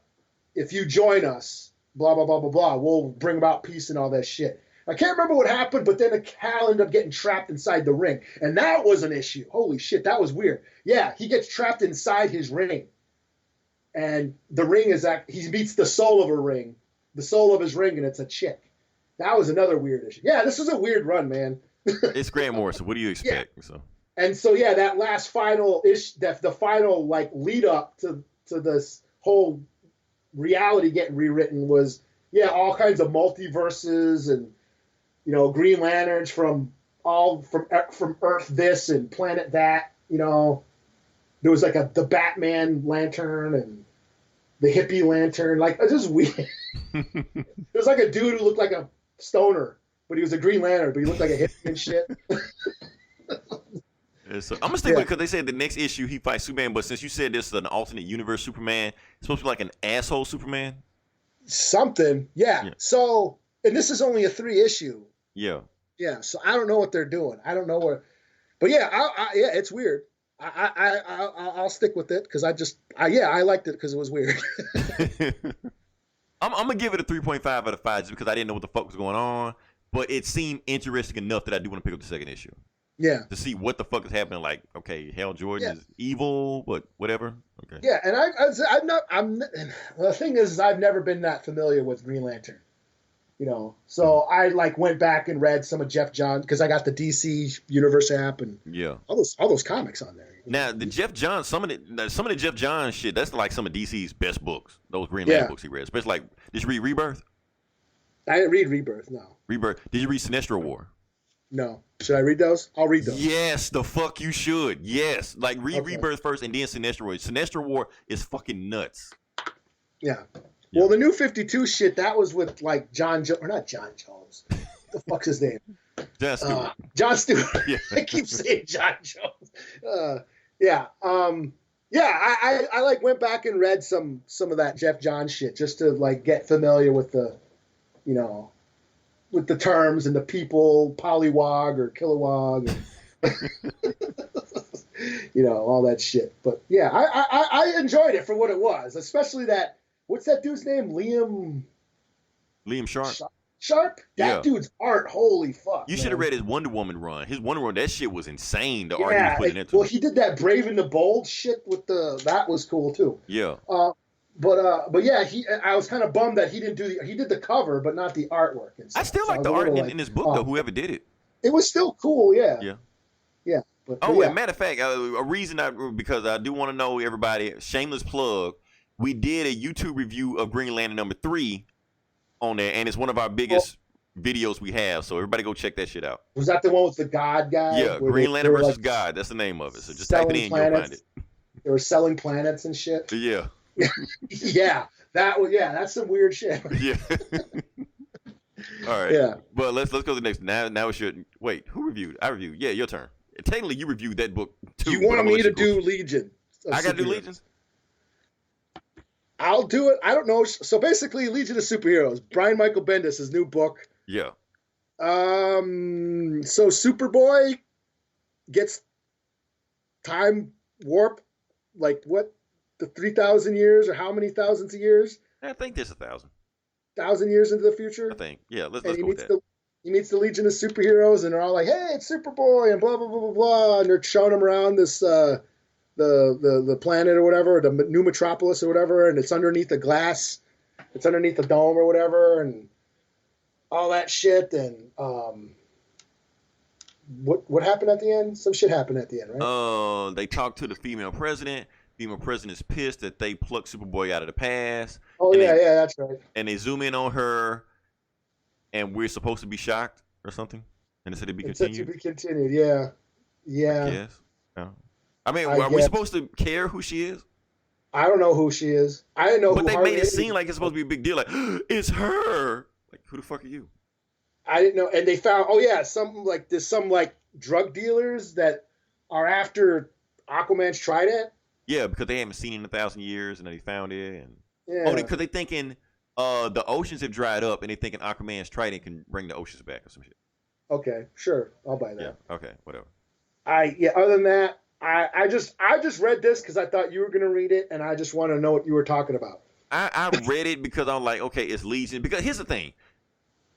Bendis was just dipping his toe in the water with Superman. They're giving Bendis the DC universe. He's just going to get bigger and bigger because he's already doing this. He already doing Young Justice. He already doing Naomi. Now he's doing the Legion. And now he's just going to get more and more books as it goes along. So Bendis is slowly becoming a virus that is taking over DC. So you kind of got to know where he's going to understand all this shit because that's how Bendis is. Like Okay. you miss one Bendis book, you don't know what the fuck's happening. So I read this simply because Bendis is they're giving Bendis more and more power. So I'm like, I got to read this shit because I know for a fact this shit is going to pop up eventually later on in one of those Superman books. I'm not going to fuck what's happening. Even though I read this shit and still know what the fuck's happening. You know. Yeah, I didn't know, and I'm not a DC guy, so I just didn't. Yeah. know. I mean, what the thing is, the very little bit that I know of the Legion of Superheroes is basically this. Superheroes in the future, they go pluck Superman out of the past. Superman chills, not Superman, Superboy. They pluck Superboy out of the past, hang around with him and bullshit like that, blah, blah, blah, send him back to the past, and that's it, you know. But since Superman was never Superboy, they get the actual Superboy to pal around with him. So it's the same story, it's just instead of Clark Kent, it's Jonathan Kent. Okay. Yeah. That's pretty much all I know. There's like a 50 billion of these guys flying around, which is why I never really liked them because even Jonathan Kent said like, yeah, the Teen Titans like 6 of them, Justice League like 6 of them. It's like 100 of you guys. It's too many of these fuckers. The Legion, man. They're a legion. I know, man. It's a pocketbook boy and a fall off boy and arm eating boy and sandwich boy. There's too many of these fuckers. Yeah. Just keep it simple. Whatever. I don't care about book number 2. I don't give a shit. Yeah, I'm not gonna read the next one. I read this shit, and honestly, out of all the books we read, most of them was pretty fun. Like I said, Black Star, I knew not shit about what the fuck a Black Star was. But at least I'm interested. I read this shit, and I was like, I don't give a shit about Planet Gotham or Planet Bloodhaven or what the fuck ever. Fuck this book. Art was cool. I'll give it a 3 out of 5. But it's suffering. It's Bendis. That's the problem. It's Bendis. I'm bringing that word back. Here's the thing. Because nothing fucking happens in this book. And that's the problem with a lot of these Bendis books I've been reading. Nothing fucking happens. It's just introducing Superboy to this new planet or this new time. Right. And setting some shit up. I mean, I won't fault it for not, because I'm an ignorant dumbass and don't know what was going on, I'm not going to fault it for that. I just didn't know. I'm not familiar with the world. But, yeah, I know. You got to set up the world because it's in it. Yeah, but coming in blind like that I did, being a noob, I still didn't know what was going on. And I think, okay, if this is a number 1 and you're trying to get new readers, you kind of failed on that because I don't give a shit. Right. I was the same way. I was like, I don't care. I'll give it a 3 out of 5 just for that. Yeah. I don't know this shit, so it sucks. So I won't be that guy. Godfather's boring. I'm not going to be that pretentious asshole. Right. Just because I don't understand it, don't mean it ain't no good. I mean, maybe somebody likes this. I don't know. Maybe I've never gave a shit about the Legion of Superheroes like ever. Yeah, neither have I. So that's why even reading this book, I'm just like, I don't give a shit about them. Maybe I don't even like the X-Men. I think I'm gonna care about this shit, like superheroes, kids in the future. No. Right. Like, why the fuck are they all kids anyway? Yeah. That never made any sense to me. Anyways, it's just like I never gave a shit about the Legion of Superheroes. They keep popping up. They keep shoving Wasn't down that like the shit in House of X we didn't care about, or Powers of 10? Yeah, they keep 1,000 years in the future. Shit, like all this shit 1,000 years in the future. Like, why you keep shoving this shit down our throat? We don't care. Yeah. Well, here's a whole book about that. Right. Oh shit! Like, we don't care. Stop giving us future shit we don't care about. Basically. Yeah. So, all right. That's all I got. You did all my books, so. Oh really? Oh man. You reviewed them all. I got all. I got to talk about Batman, That's why I didn't read it, because I know you were gonna get it. Oh, this is so dope. I figured it was. This was so dope. So basically, it's finally we see Batman and Bane fight, and Batman's like, "Okay, this is mano y mano, man. No fucking help. No masks, no suits, no Venom. Just me and you, toe to toe, skin on skin." Okay, so you read what I read, because I would have read the first 3 issues, and I saw them just getting undressed, and like, it's just gonna be me and you. Yeah. The woman's gonna stand. I'm like, are you about to fuck? What the hell going on? Like, why are you getting naked? He's like, what about Catwoman? Oh, this ain't her fight. This ain't her city. This is right. So you just read those first 3 issues, just like, oh, what the fuck's happening here? So they basically start right about the fight, but right before they throw the first punch, Catwoman whips Bane's arm. Then Batman had a couple of batarangs taped to his back, like in Die Hard. He cheated? Yeah, he cheated. Oh, what bullshit! And then they start beating the shit out of fucking Bane. They fuck Bane up, and Batman fucking picks Bane up over his head. All right, motherfucker, I'm gonna do what you did to me. And then he's like right about to break his back, and then pow, he gets shot by his dad. Oh yeah, because he likes guns. I forgot. And kabam, and there it is. Oh, during the fight, Catwoman got killed. Like Bane, during the fight, Bane like threw fucking Catwoman against the wall and like broke her neck or whatever. And then Batman that's when Batman picks him up and is right about to break his back, and then his dad shows up and shoots him. And then that's the last panel is all them dead bodies. The asshole Batman standing over him with his gun. Oh damn. And Hey, something weird about that, but okay. So that's how it ended. But just the fight and shit and all the shit talking, that was great. This is a 4 out of 5. I don't know how I feel about Batman and Catwoman jumping Bane though. I don't know. It was funny. It was funny. It just seemed like something Batman wouldn't do. Well, it's funny because Bane says, "All right, no masks," and then like Batman's, "All right, well then no venom, asshole." Like, I don't know, man, because he said Catwoman was gonna jump in, and Catwoman jumps in anyway, and then they just jump his ass. I don't know. I'll go with it. Fuck it, I'll go with it. yeah. And so, like I said, I'm booked out. So if you got another one, it's What else did I? Oh, well, Ghost Rider. Ghost Rider was cool. Basically, what's going on in this? Johnny Blaze is taking over hell. A bunch of demons there resent him because he's not Mephisto, so they basically break out of hell and make a run for it. So Johnny Blaze follows them to Earth and is running around New York trying to find all the demons, rounding up the demons. This book picks off where that left off. You have Danny Ketch going around trying to stop Johnny Blaze because Johnny Blaze is just like killing everybody. He's like, man, you can't kill these people. No, fuck them. They're demons. So they have a fight. And it's basically Danny Ketch versus Johnny Blaze. nice. Okay. The fuck happened? Are they still brothers or whatever? Are they? Some writer made it that they were brothers, but they might have ignored that shit since then. So I don't think so. okay, cool. Let's yeah. forget I said it then. Yeah. But basically, yeah. So it's basically Johnny Blaze versus Danny Ketch, both ghost riding out. They go to the top of the Brooklyn Bridge. They're fighting. Fucking Johnny Blaze is like, okay, Danny, you got too much of a conscience. I got some shit to do, and I can't let you get in the way. I gotta go get these demons. Since you lack the evilness to get this shit done, I'm just gonna take it away from you. So he sucks the Ghost Rider out of Danny Ketch. Oh shit! And then drops his body off the Brooklyn Bridge. Oh damn! And it ends with him. He splashes in the water, and it says to be continued.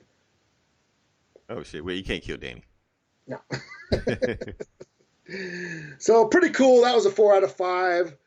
But what else did I get? Oh, yeah. This is the book of the week for me. Okay. Immortal Hulk 26. All right. Let's see what we got. So Hulk is in charge of Shadow Base. Bruce Banner sort of sends out this transmission to the whole world, giving a speech on TV, kind of like the Joker, he takes over the airwaves. And basically saying that he's going to use all this $1 billion in military resources to save the world. Only he's the Hulk, and we know what that means. So saving the world Hulk style. Right. And this sort of influences a bunch of protests all over the world. People are dressing up in green. They're spray painting Hulk smash or smash. I believe in Bruce Banner and all that stuff.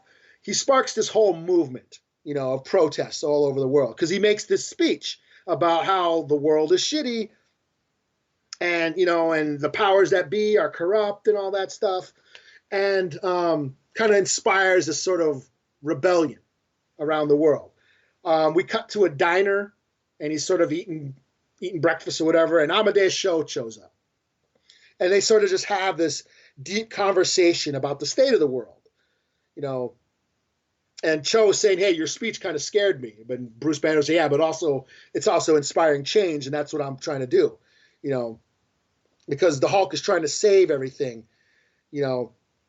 But that means, but Cho's like, well, when the Hulk saves, or Hulks don't save anything, they break shit, basically.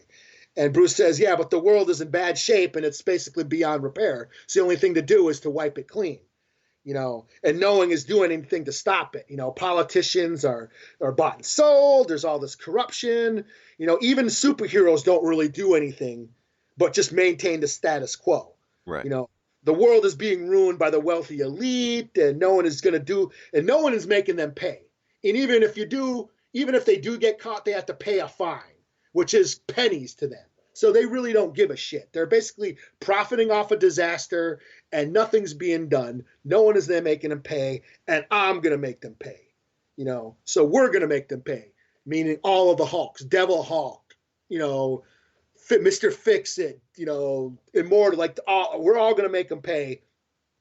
And because we're smart this time, we're gonna smash, but like smash strategically. We're gonna be smart about it. We're gonna pick our targets to smash. We're gonna smash responsibly. Conscientious smashing. So Cho's like, yeah, I can't be down with this. I can't be a part of this, and warns them. You shouldn't do this. Blah blah blah. He leaves, and then a waiter comes and says, "Would you like a refill?" And Banner's like, "Yeah, sure." And it turns out the waiter is Namor. Huh? Okay. Yeah. And Namor's like, "Yeah, I didn't expect that kid to. He's a pussy. He wasn't going to join you. I don't know why you even asked him to come over. But you know what? I'm down with you. I hate humans. They've been fucking up this world. They've been polluting the shit. Yeah, let's do this." Okay. Didn't see that coming. Yeah. And then we cut to Roxxon headquarters. And basically, what's that guy's name? The Minotaur guy. Oh, so the Minotaur guy's still over Roxxon? Yeah, he's there. He's like, all right, this Hulk is fucking everything up. And if he wants a war, well, let's give him a war. So that it kind of ends there with them, and he's just straight up Minotaur. He's not human form. He's Minotaur. Okay, so I like that because that's from that Jason Aaron Thor shit. Yeah, and was he in the War? Didn't he do some War of the Realms because shit? like Roxxon teamed up with the Dark Elves of Swivelheim or whatever. Yeah, he even mentions that too. Oh, so all the War of the Realms shit is in there. Yeah, huh. And he's like, I'm not hiding this time, So he's just straight up Minotaur in a 3-piece suit. That's actually pretty cool. Marvel is keeping their continuity because nowadays comics don't give a fuck about continuity. Like whatever happens in one book, who gives a shit? But they seem to actually be keeping this shit going. Like, the War of the Realms, that shit happened, had an effect. I'm a Minotaur in a 3-piece suit. I'm evil. I run an evil oil company. So yeah. Yeah, he's standing in front of like the board of directors in the high rise. All these suits and a table and shit, and here's the Minotaur at the head of, standing in front of everybody. Yeah, it's like, we're gonna take on the Hulk. And they like, there's like a little subplot. Remember I said there's there's this political movement, this protest going on, but then they're the giant corporations sort of controlling the media. They're like the Fox News sort of. Okay, they're making Roxxon way cooler than they've ever been. Yeah, because Roxxon has been around since like the 70s or 80s or some shit like that. This book is so political. I can see this book pissing off like everybody. I loved it. I thought this was great. It gets way political. They're basically making Roxxon into this big giant corporation and sort of like controlling the media, sort of dismissing the Hulk, making him look bad. You have all these disc jockeys and like a Rush Limbaugh sort of disc jockey sort of talking shit about the Hulk. We got, what's her name, that reporter, sort of, we got to smear the Hulk's name, kind of like, how like Jay Jonah treats Spider-Man. What I mean? They're trying to do that. So there's sort of media smear campaign on the Hulk and shit, trying to control the Hulk's image because there's all these protests going on around. People are like dressing in green and spray painting, I believe in Bruce Banner and all that shit, But it really dives into the nature of anger. And that's what I dug about is like anger, how everybody's just angry these days, Everybody's just mad because their life sucks. And we get into these political debates and arguments, and it's like there's a reason for all of us to be angry. Because, whether you believe in climate change or not, or environmental disaster, or the inequality of wealth. I mean, these are all problems that exist, and we're all still angry about it. And we're all sort of picking at each other. And that's the point of the book, is like everybody has a reason to be angry. And that's the source of the Hulk's power, is anger. So I thought that was just brilliant. Like, this is, 5 out of 5 for me. After that last Hulk book where they went to space and shit, and the Hulk devour or the Hulk breaker of worlds, all that weird shit. This is like, whoa. And Namor shows up. So all those people who say comic books aren't political, they're going to be pissed off at this one. Oh, you seen the meme flying around, right? I hate politics in my comic books. Meanwhile, my favorite comics are Watchmen and X-Men. I'm like, That's pretty Oh, much yeah. the comic book genre. I mean, readers in a nutshell. Yeah, this is straight up. It's like this book is always sort of dealt. This book was, the Immortal Hulk whole series until now has been sort of very cerebral and psychological, Yeah. and got to the dealing with mental health and all these issues of anxiety and depression and getting to the core of Bruce Banner's psyche. That's how this book has been. But this is where it got really social. It dealt with societal issues in a way that I didn't expect. I was like, whoa, because you tapping into anger and the anger of the populace. You know what I mean? Mhm. That just that idea I found quite fascinating. I was super into. Again, this book continues to be dope. 26 issues in, and they really haven't faltered. Every issue has pretty much been awesome. So, well, Yeah, and I think that's all I got. Right? Yeah. Okay. I mean, that's all the books we got, and we got an epic one here. We'll try to keep it streamlined next week because that's when Disney Plus is gonna go through. I'm pretty sure the Mandalorian is gonna release. Oh yeah. Friday. Okay, so Eli, we're just gonna geek out on Mandalorian. We'll work some other stuff in there, but Mandalorian's gonna be the meat and potatoes of the episode. All right. We're gonna I'm break down. that motherfucker down as much as we can, cause Yeah. you know your shit about Star Wars. I know a little bit of shit about Star Wars. We'll finally we got some shit that we agree on. I'm pretty sure we're gonna like this episode. So that being said, if you listen this long, definitely like, share, subscribe. We have other podcasts. We have a sister podcast, Geek Sav. We have Get Valiant, which, like I said, they went to the same Comic-Con Eli went to break down, see what Eric had to do with there. Comic Cast read the same books we did. They shitted on Legion also. So Oh, they did? yeah, they did. Yeah, they record later. I was at the movies when they were recording. So we need to tell them to fix their schedule. We got Hoodoo TV. What's that Transformers one? Instrument of Destruction. That one, yeah. I'm such a Transformers fan. Talking Balls, that wrestling one. I can't remember that one either. Oh, the wrestling ring or something. Something, yeah. And like I said, next week we're gonna deal with Disney Plus, and hope you enjoyed the episode. Until then, this is Leroy. This is Eli. We will talk to you guys next week. Same bullet time, same bullet channel.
Ass and titties,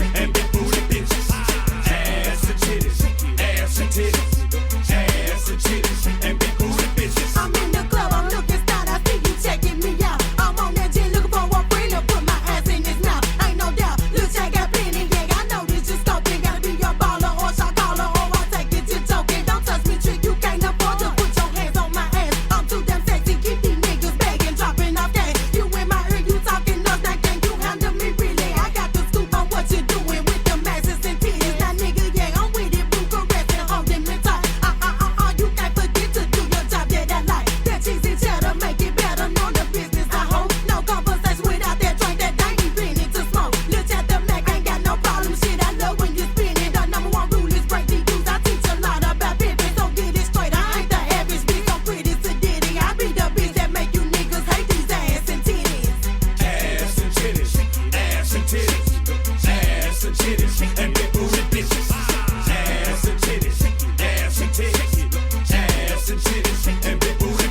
ta-ta up in the club. She been shaking it up. She showed me love, big book, dirty shotty, baby. Wanna be my lady, girl? Please, you must be crazy. This ain't the 80s, I'm a sucker for your black fit. Split skirt, holla, holla for the dollar. For what it's worth, I'ma step to the spine, fuck her. I think I love her, I'm gon' touch her with that rap. Take that, you motherfucker, up in public, know you love it. Got me coming when you rub it down my stomach. I can feel it going done. Look here, honey, I can't play no games. Lights go down with a freak the same. Hit me up, start 69, and even in that we'll have sex in the rain. But I pray that this night the lust won't lead to a girl that I can't trust. See a young nigga post up in the club when they get bust, strut your funk stuff. But I do love the ladies, cause they stay looking pretty while they shaking and breaking and taking a baby.